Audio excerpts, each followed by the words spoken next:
Hello, welcome to the Richly or Poorly Show. My name is Dr. Stephen Dawson, and I am your show host. Thank you for joining me. Please visit shdawson.com/podcast and click on the link Offer to learn about the Richly or Poorly Show. I invite you to visit the podcast webpage. Scroll down to the bottom of this webpage to receive the transcript of each show episode. The transcripts await you, so you can copy either any or all of them to your device, so you can have them with you to help you live your life more richly. Also, you will see a link on the podcast webpage at the beginning of the episode list to the show episode map webpage. The map presents the show episodes to you by topic, so you can both find and enjoy a group of show episodes with ease. Please visit shdawson.com/subscribe to join my optional email list to receive time-sensitive news on the Richly or Poorly Show, my public speaking activities, and anything else that is suitable for me to send to you. Please listen to, follow, and like the show on Apple Podcast, Spotify, YouTube, and wherever you listen. And please remember to leave the show a nice review. Please share the show with your friends. Send them the link to my podcast webpage and offer to help them set up their device to subscribe to the show. Thank you to the 6 streaming services that syndicate the Richly or Poorly Show. Thank you to the anonymous individual and contributor sponsors of the Richly or Poorly Show. Finally, please continue to email your questions and comments about the show to service@shdawson.com. The show's motto is unmistakable. Richly is goodly. Please consider how you define the term good as we journey through life together in your pursuit of defining the term richly in your life. Last week, I presented new information to my intended audience about the Richly or Poorly Show to provide them with an update about the progress of the show's audience growth, inform them about the show ambassador, inform them about the email list, and asked for their help. Today, I will present on the topic of relationships. It will take several episodes to present relationships to you in preparation for presenting the 5 academic skills necessary for success to you. I bring to your attention the episode of December 30th, 2025, where I addressed the term renege. I stated the following text in that episode toward the end of the presentation. The same is true with renege as it is with justice. There is no way to define renege apart from the facts in the present tense. Breaking one's word is a willful choice. It is not an outcome of an unexpected event. The truth is, there is no means to defend the action of breaking one's word by willful choice. I thought about how I presented the term renege during that episode over the past few days. It was presented in advance of the April 14th, 2026 episode for Determined Trust during the Teaming series. I invite you to review both of these episodes as you see fit to better understand the episode I present to you today. My intent in presenting to you on the topic of relationships in advance of presenting the 5 academic skills necessary for success is to help you build your plan to live your life more richly, based on doing it with the selected help of any person, object, process, or natural force you choose to help you. It is my considered position that forming any relationship is one of the most difficult things there is to do in life. I hold this position because there is the desire to have something from a person, object, process, or natural force with no guarantee that either the person, object, process, or natural force will relate to you. The entire effort to form the relationship could well be for no gain. It is with this risk in mind that we begin to consider the topic of relationships. The first part of accomplishing any type of relationship in a person's life is determine value. Value must be determined before considering the type of relationship. Each person must decide how much they are willing to pay to get whatever it is they are after from the person, object, process, or natural force they select to help them. Let's go through these options one at a time to contextualize their meaning in the pursuit of living life more richly. Natural force. I recall the first time I understood the value of fire. We had a fireplace in our home when I was a child. My dad built the fire, it burned, and it happened without much of my thought about it. I helped to get the firewood into the house from a big pile of firewood that showed up from someone that I did not know in a way that I did not understand. It all happened, and that was the extent of my understanding of fire. I was in a school day event in the mountains a few years after my limited understanding of fire was established. We were hiking in the mountains, and it began to rain. We hiked to a cabin where we had intended to go when we set out for our day. The cabin had a smell of mold or something. The lady who was our teacher started to build a fire in the fireplace in the cabin. The mold smell was gone in about 20 minutes. I remember being amazed at how the smell left. She explained there was no mold in the cabin, but somewhere near the cabin. The fire helped to circulate the air and to eliminate the mold smell. I did not understand all she explained to me at the time. What I knew was I was happy to be out of the rain, warming by a fire, with no smell of mold, all while eating a sack lunch. My point is, I did not have to master understanding fire to want to be in relationship with the fire. I recall learning how to swim in the ocean. I remember being beaten terribly by the waves where the water met the shore. I learned by trial and error that there are two and only two ways to deal with waves. First, be on top of the wave. Second, be under the wave. Both positions are where the person is not being beaten by the water. I learned later that it is better to dive into the base of a wave, where the wave flows in the opposite direction from where I'm swimming. There is a whole presentation alone in this lesson of going into the deep to be safe to live life more richly. I then learned later that the deeper I go in the ocean, the less the force of the wave can be felt. There is a whole presentation in this lesson alone of going into the deep to be safe to live life more richly. My point is, I did not have to master understanding waves to want to be in relationship with the water. Object. I recall learning more about fire when I was camping as an adult for 5 days. It was a cold and wet time of the year. We were camping with other folks where we were working in the forest. We had no firewood.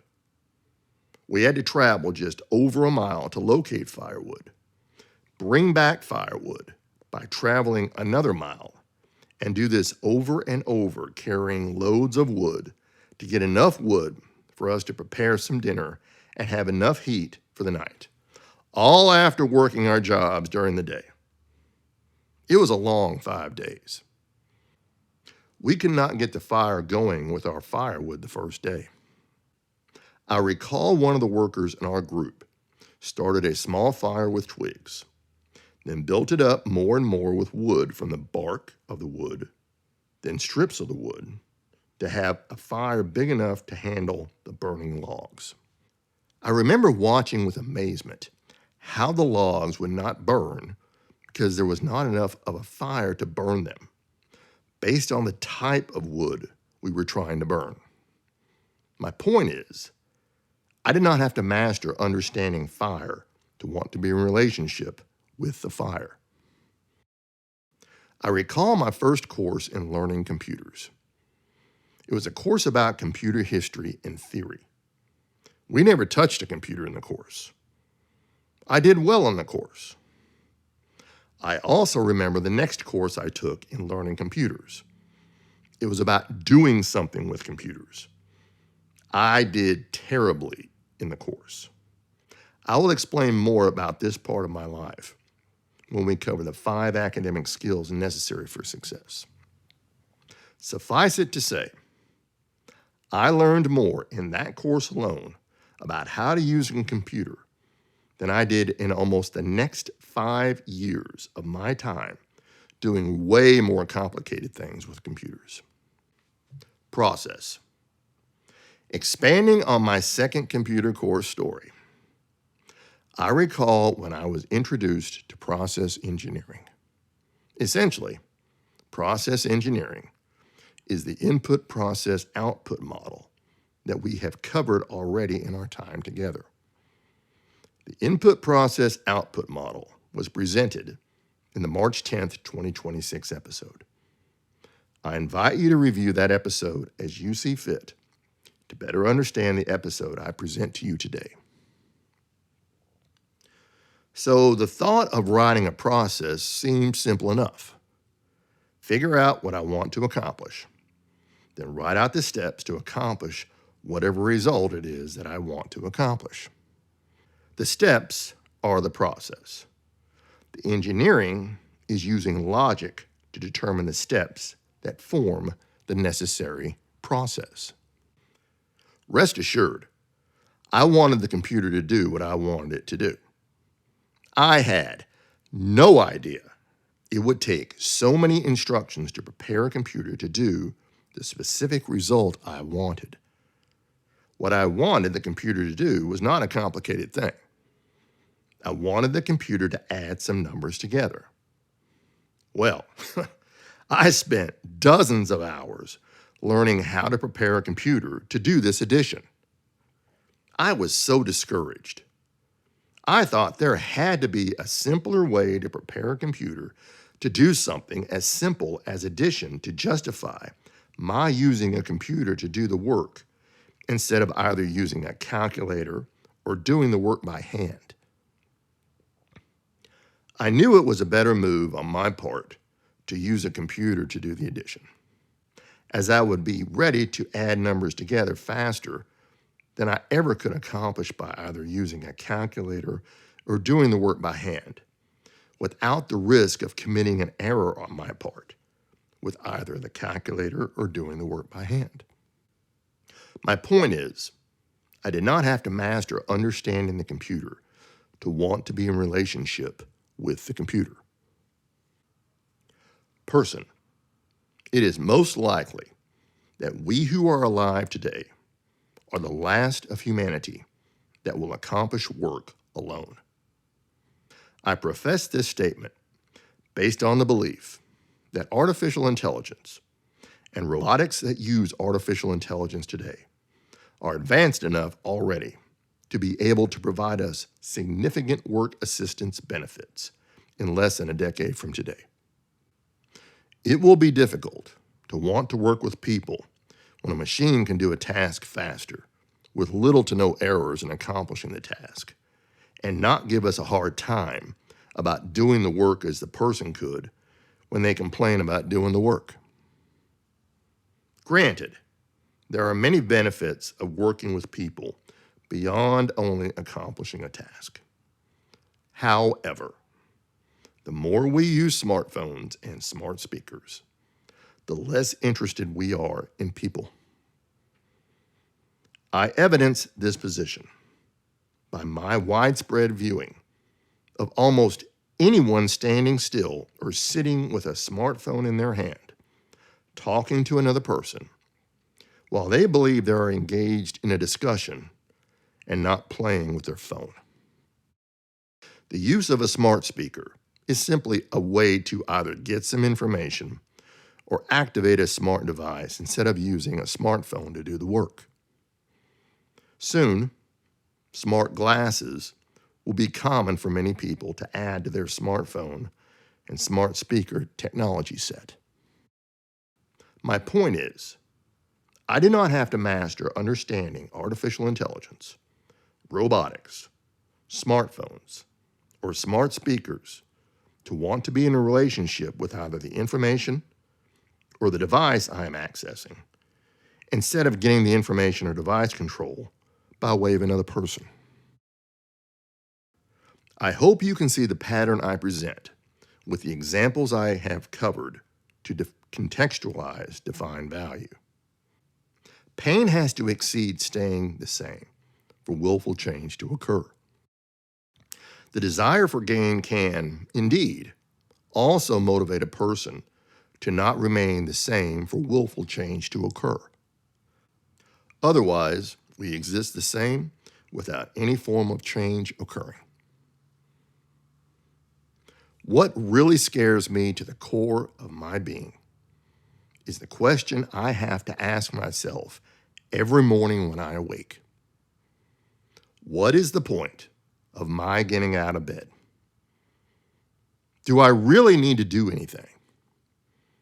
Who cares if I'm never heard from again? I have held this same fear since my early childhood days.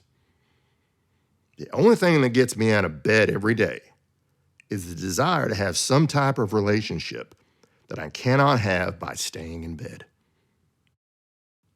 What I'm describing is not a form of depression, but posing a question to myself to get me into the frame of mind to choose to get up, do something, and live life.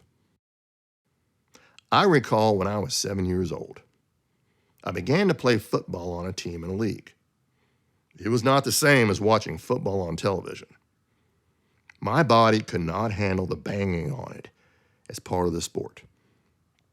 I loved football, but could not keep up with the requirements of the game.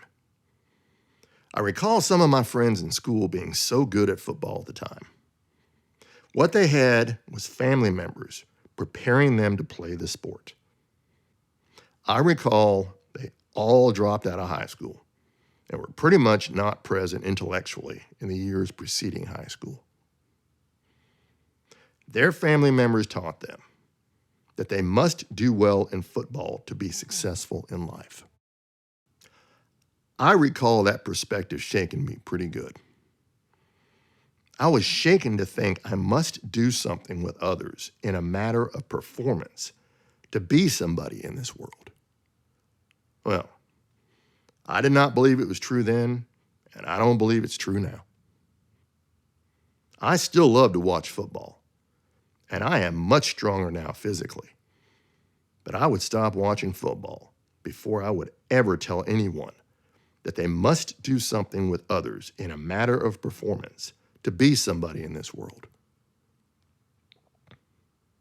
It is a part of my worldview that being somebody is more important about knowing what I believe than doing anything. But this is me. How about you? I tell you now, without reservation, that I like to do things myself. I have been burned enough in life by those who reneged on a deal with me. It takes longer to succeed in life by going it alone. But the skills developed along the way are stronger and more complex than doing it with the help of either anyone or anything. This individuality is not always possible, as we all need air and water and other things that we cannot live without. It is also nice to have access to things such as a nice cup of coffee and some time using the internet every now and then. The understanding I hope to leave you with today is that the concept of a relationship is difficult for me to process. My presentation to you about the topic of relationships is not based on broad success of having many surface relationships, but it is based on solid reasoning to succeed in ways that matter, to advance my life, to live my life more richly by having deep relationships. It is similar to the waves illustration I presented earlier in the episode today. I have seen more examples in life of bad relationships than good relationships. More on this part as we get closer to my presenting the 5 academic skills necessary for success to you. Suffice it to say, I am sold on the need for relationships, so long as they are healthy relationships, regardless of the productivity received from the relationships. It is from this position that the need to define value in the relationships is the first step in both establishing and maintaining any form of any relationship. Well, that's it for today. Richly is goodly. Remember, the show episode transcripts await you on the podcast webpage. Remember, the show episode map webpage awaits you so you can both find and enjoy a group of show episodes with ease. Please visit shdawson.com/podcast and click on the link Offer. I invite you to then click on the link Sponsors to learn about the 4 types of sponsors so you can help sponsor a part of the Richly or Poorly Show. I thank you for your help in funding the show's cost to assist both you and the other listeners in living life more richly. Thank you for joining me for this episode of the Richly or Poorly Show. I have enjoyed presenting to you today. Until the next episode, I hope you will be safe and join me next week. Until then.